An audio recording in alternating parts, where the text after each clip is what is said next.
Halo teman-teman semua, selamat datang kembali di channel Try Code Indonesia. Dan di video kali ini kita akan melanjutkan kembali materi kita mengenai belajar CSS.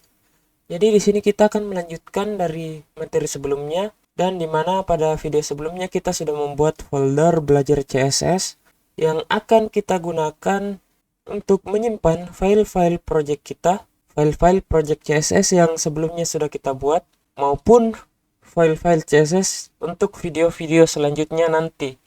Jadi teman-teman bisa langsung saja buka folder projectnya, yaitu folder belajar CSS, dan di pertemuan 1 kita sudah membahas mengenai inline CSS. Jadi teman-teman bisa copy saja untuk pertemuan 1 ini, dan pastikan di tempat ini juga. Tapi teman-teman ubah namanya menjadi pertemuan kedua, di mana pada video kali ini kita akan membahas mengenai internal CSS seperti ini. Dan teman-teman bisa langsung buka saja ke kode editor kita dan buat layer penuh dan klik yes. Nah, setelah terbuka di sini sudah ada sebuah file index.html. Nah, seperti ini ya, teman-teman. Ada satu buah heading dan dua buah paragraf. Nah, kita langsung buka ke browser kita saja. Di sini teman-teman klik pertemuan 2 dan langsung saja klik 2 kali untuk membuka ke dalam browser. Dan di sini sudah ada heading dengan background hitam dan teks berwarna merah.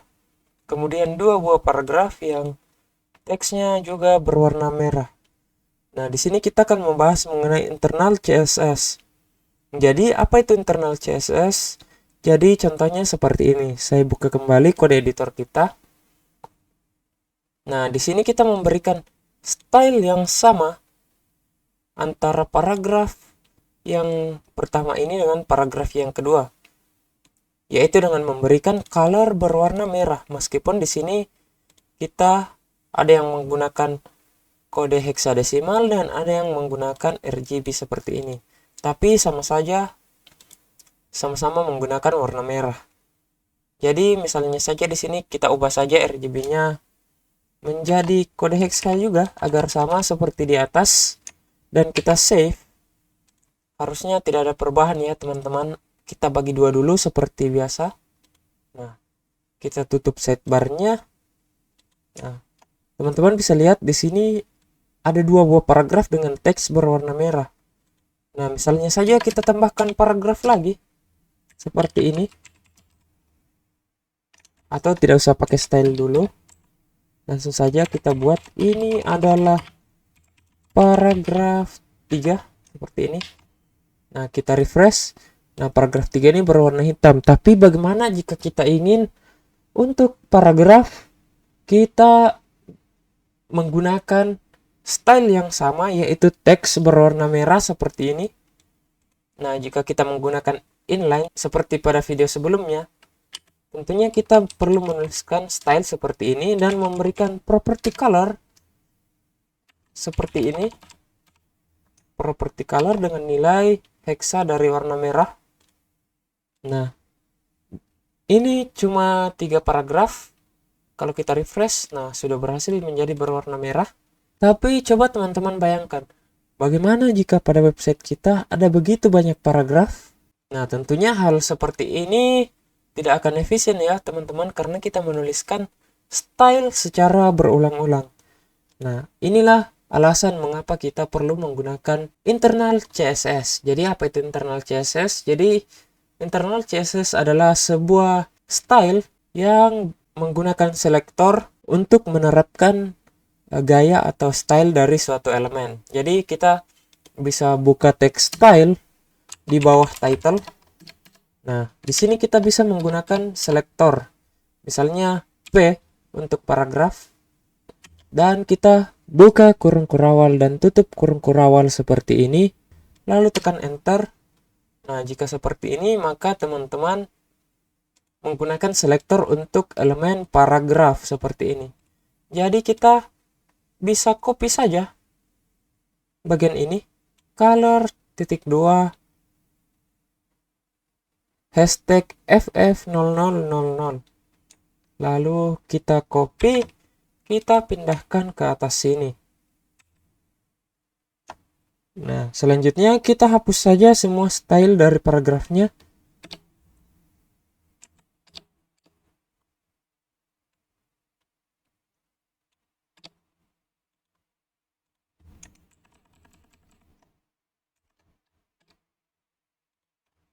Dan kita save dan kita refresh, maka hasilnya sama saja, paragrafnya berwarna merah seperti ini.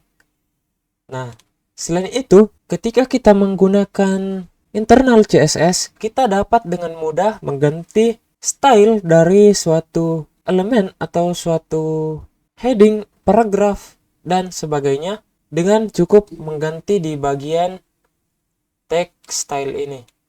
Dimana kita di sini menggunakan P, misalnya kita ingin ganti warnanya menjadi warna biru, kita bisa gunakan juga kode seperti ini, blue, dan kita save lalu kita refresh, maka semuanya akan berubah menjadi biru tanpa perlu lagi kita mengubah stylenya satu persatu seperti saat kita menggunakan inline style.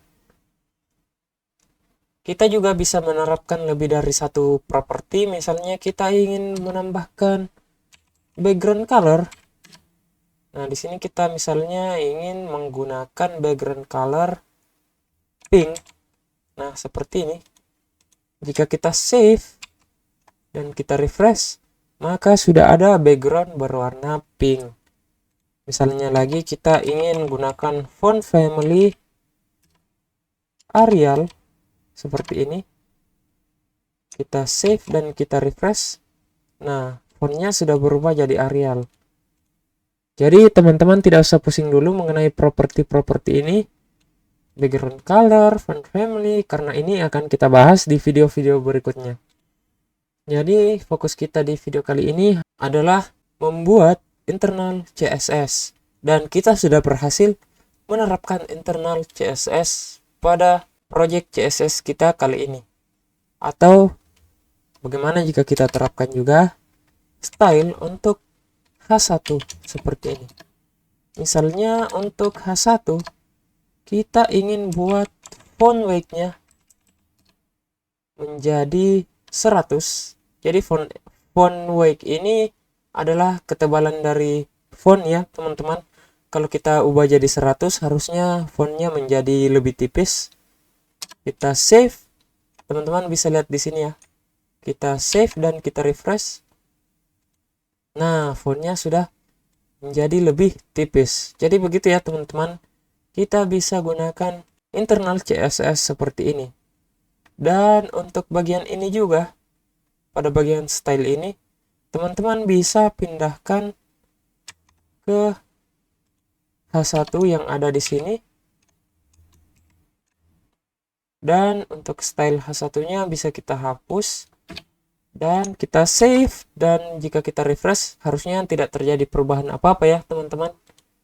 Nah, jadi hasilnya masih tetap sama, tapi di sini kita sudah menggunakan internal CSS seperti ini. Jadi mungkin untuk video kali ini cukup sekian. Jika teman-teman ada pertanyaan silahkan tinggalkan di kolom komentar, dan sampai jumpa di video berikutnya. Terima kasih.